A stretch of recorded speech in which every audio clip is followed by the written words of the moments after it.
लोक लाज ये दुनियादारी, बड़ी बीमारी क्या है तेरी जिम्मेदारी। बड़ी बीमारी, लोक लाज ये दुनियादारी, बड़ी बीमारी क्या है तेरी जिम्मेदारी।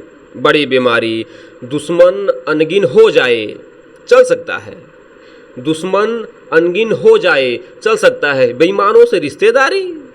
बड़ी बीमारी, और ये बेटा आवारा छाप रहे बहू मिले स्टैंडर्ड, बेटा आवारा छाप रहे बहू मिले स्टैंडर्ड, लेकिन दामाद मिले सरकारी। बड़ी बीमारी, और ये सुनिए कि अम्मा जान से नकद खरीदी, अम्मा जान से नकद खरीदी, डिजिटल युग का दौर हुआ इन दुकानों से उधारी। बड़ी बीमारी, और चुनावों में वादे करना, चुनावों में वादे करना, फिर वादों का चुनाव करना, चुनावों में वादे करना, फिर वादों का चुनाव करना, किस वादे की हो तैयारी। बड़ी बीमारी, और बातें सीधी सपाट रहे कुर्ता एकदम साफ रहे, बातें सीधी सपाट रहे कुर्ता एकदम साफ रहे, ये नेताओं की मक्कारी। बड़ी बीमारी, और घूसखोरी काम है पूजा, सुविधा शुल्क नाम है दूजा। घूसखोरी काम है पूजा, सुविधा शुल्क नाम है दूजा, हाय नौकर ये सरकारी। बड़ी बीमारी, बड़ी बीमारी।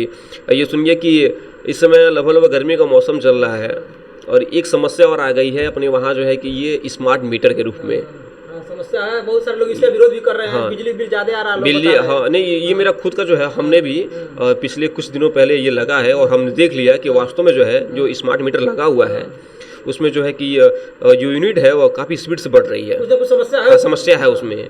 तो ये देखिए कि इसमें कि मीटर धक धक बत्ती गायब, मीटर धक धक बत्ती गायब, पाँव झुलाते एसडीओ साहब। मीटर धक धक बत्ती गायब, पाँव झुलाते एसडीओ साहब, आता है बिल भारी। बड़ी बीमारी, बड़ी बीमारी।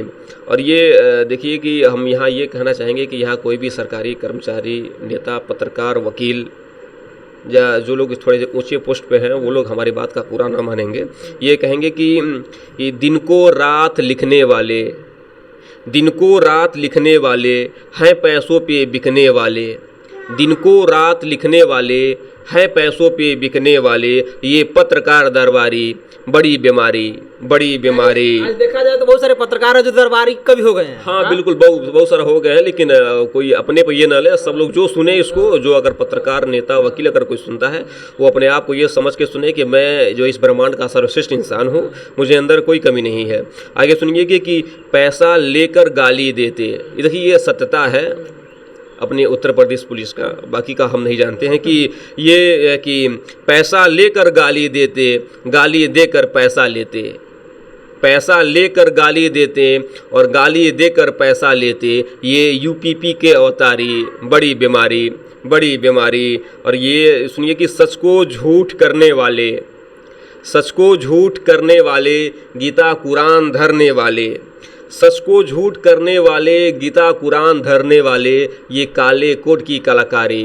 बड़ी बीमारी, बड़ी बीमारी। अब बुरा मत मानिएगा, आप भी एक एलएलबी के जो स्टूडेंट है, तो कि कभी डॉक्टर गायब, ये एक सरकारी अस्पताल की हम असलियत बता रहे हैं, हकीकत बता रहे हैं कि कभी डॉक्टर गायब, कभी दवा नहीं है, कभी डॉक्टर गायब, कभी दवा नहीं है, सिर्फ तनख्वाह में मज़ा नहीं है।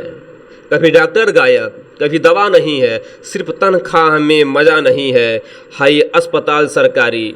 बड़ी बीमारी, बड़ी बीमारी। और ये सबसे अहम मुद्दा है ये शिक्षा को लेकर। एक मेरा अच्छा व्यंग है कि शिक्षा अब रोजगार हुआ है, शिक्षा अब रोजगार हुआ है, ट्यूशन का बाजार हुआ है। शिक्षा अब रोजगार हुआ है, ट्यूशन का बाजार हुआ है, बिकते शिक्षा के पुजारी। बड़ी बीमारी, बड़ी बीमारी। बहुत बहुत धन्यवाद आपको। साथियों, कहा जाता है सच्चा कलाकार वही होता है, सच्चा पत्रकार वही होता है जो जनता की समस्याओं पर बात करता है। और इन्होंने जो भी आपको सुनाया वो कहीं जनता की समस्याएं हैं, वो आज हमारे समाज में ऐसा हो रहा है, तभी जाकर इन्होंने रचनाएं लिखा। और सही मायनों में यही एक रचनाकार का खूबसूरती होता है कि वो जनता की समस्याओं को अपने कविता के माध्यम से, अपनी रचनाएं के माध्यम से, अपनी शायरी के माध्यम से सरकार तक पहुंचाए और सरकार उस बात को ध्यान में रखकर जनता के कल्याण के लिए काम करे। इनकी जो भी कविताएं आपने सुना, बहुत हमें भी बहुत अच्छा लगा, दिल को छुआ। आपको भी शायद अच्छा लगा होगा। अगर अच्छा लगा होगा तो जरूर कमेंट करिएगा, अपनी राय दीजिएगा और वीडियो को थोड़ा शेयर करेंगे तो इनका और हौसला बढ़ेगा। और इस तरह से तब जो भी समाज को जागरूक करने वाली जो चीज़ें हैं, समाज को एक दिशा निर्देश देने वाली जो चीज़ें हैं वो आपके सामने तक आएंगी। और साथियों, चूँकि अपने महाराजगंज जिले से बिलोंग करते हैं, नगर पंचायत निचरौल के रहने वाले हैं, तो हम सबकी जिम्मेदारी बनती है कि ऐसे महाराजगंज के जो होनहार टैलेंटेड जो छिपे लोग हैं उनको समाज के सामने लाया जाए और उनकी प्रतिभा का भी सम्मान किया जाए और समाज में उनकी भी एक अलग पहचान बने और जिसके साथ ही साथ उनका जो टैलेंटेड है और उभर कर सामने आए, देश दुनिया में और नाम कमाएं। तो आप इनके बारे में क्या सोचते हैं? हमारे साथ हैं कवि और शायर धीरज वर्मा जी, हमारे बड़े भैया, और बहुत ही बेहतरीन इनके तमाम ऐसी रचनाएं हैं जो आपके बीच में धीरे धीरे आती रहेंगी। तब तक के लिए आपसे विदा लेते हैं। जय हिंद साथियों, धन्यवाद।